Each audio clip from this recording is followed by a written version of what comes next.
Jonathan Lee Riches Investigates. I am covering the Moscow, Idaho Bryan Kohberger case. I want to give everyone some new information that I have uncovered that I would like to share with all of you about neighbors' surveillance around the 1122 King Road, the home where 4 college students got brutally stabbed during the early morning hours of November 13th, 2022. In one of the recent filings by the defense in the Bryan Kohberger case, they were talking about a car seen on surveillance going the wrong direction on Ridge Road. And a lot of us is trying to figure out what is going on with that. Was Bryan Kohberger or his vehicle seen on Ridge Road behind the Moscow, Idaho home? And this was what the court motion was. Check it out. So this came from the recently filed motion by Bryan Kohberger's defense. One area of the investigation had to do with a white sedan seen on camera located at 1112 King Road, first glimpsed by officers on November 18, 2022. What is 1112 King Road? Not 1122. Very strange. By November 25th, 2022, police believed the car to be a white Elantra and asked law enforcement to be on the lookout for one. Precisely how the police came to believe the car was an Elantra is still unknown. A report from an analysis for the FBI dated March 21st, 2023 shows the analyst heavily relying on a video of a car heading in the wrong direction at the wrong time on Ridge Road. What does that even mean? What car on Ridge Road? Ridge Road is right behind the 1122 King Road, the Moscow, Idaho home. Ridge Road is up on the top of the hill behind there. What is he talking about here? Okay, so a lot of mystery regarding that. But I think I found who that neighbor is that gave that surveillance to an FBI analyst. And I'm going to share something with you right here. Check it out. So a neighbor that lives behind the Moscow, Idaho home where the murders occurred posted this on Facebook. Cynthia Micah. And she lives right behind the Moscow home on Ridge Road. The state police are talking with people on Ridge Road about the night of the murder. Does anyone have a security camera or Ring doorbell or device like that? If so, let the Moscow Police Department know, please.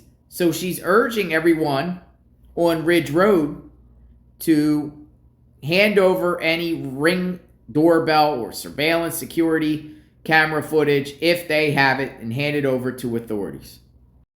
That same neighbor posted this on November 19th, 2022. If you live close by and use a outdoor security camera or Ring doorbell or something like that, contact the Moscow Police Department. And she attached a link. The state police are talking with people on Ridge Road about the night of the murder. Does anyone have any security camera or Ring?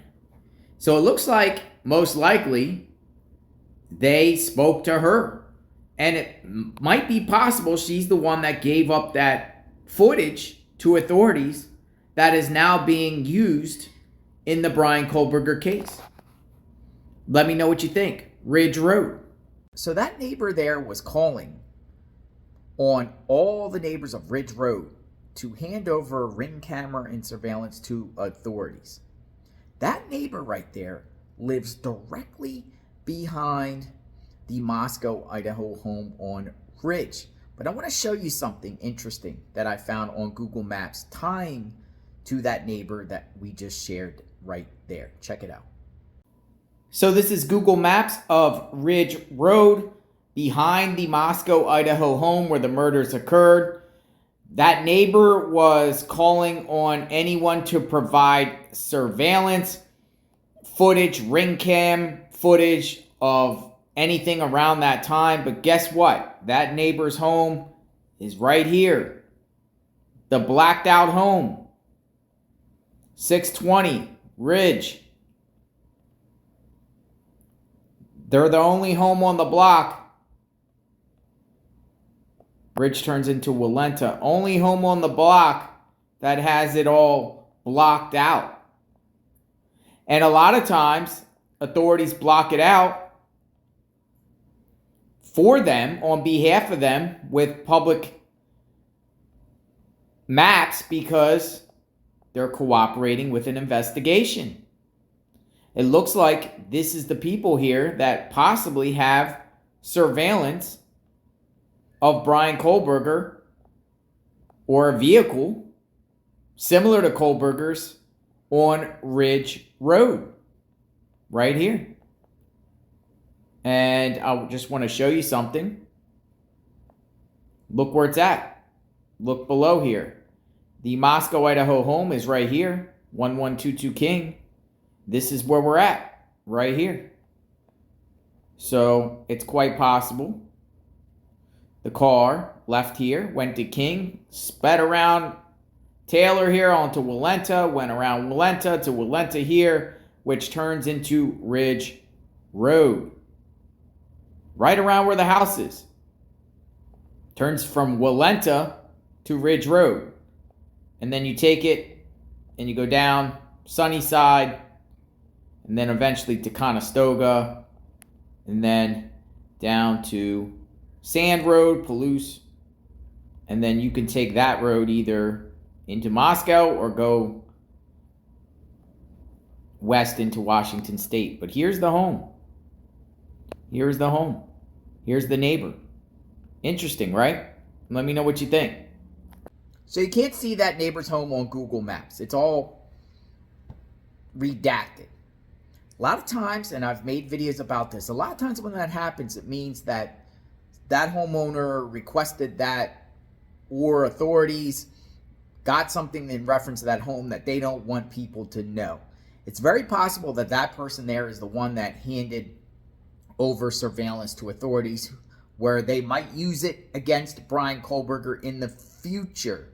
And that homeowner there might be testifying possibly at Bryan Kohberger's trial if he goes to trial. But I wanted to share that information with you. Obviously, the neighbor was calling on other neighbors to, share anything that could help. And it's good that neighbors were out there trying to help and make a difference. That's what neighbors should do when crimes occur. Go from door to door and ask everybody, have you seen anything, or is there anything that you have that could help the investigation? So looks like somebody on Ridge Road, and I'm assuming it's that person there, most likely, is the one that's assisting. So whoever that is, Cynthia, don't know her, thank you for helping make a difference in trying to help solve a case. We're out there collectively trying to find answers. We're out there trying to get some insight on Bryan Kohberger. Was that his vehicle on Ridge Road? I'm thinking it probably was. The defense is saying it was going the wrong direction at the wrong time. Interesting. Was Kohberger, if that was indeed Kohberger's vehicle, what was it going in the wrong direction at the wrong time for? What's going on? Was Kohberger prowling the neighborhoods prior? It said that he was zigzagging around Moscow before he went to that King Road address, according to the affidavit of probable cause. I want to know your thoughts. Subscribe to my channel, hit the notification button. Digging into this case deeply. Will other neighbors bring out surveillance showing what occurred during those early morning hours that can help prosecutors prosecute Bryan Kohberger and bring him to justice? We will talk soon. Stay tuned.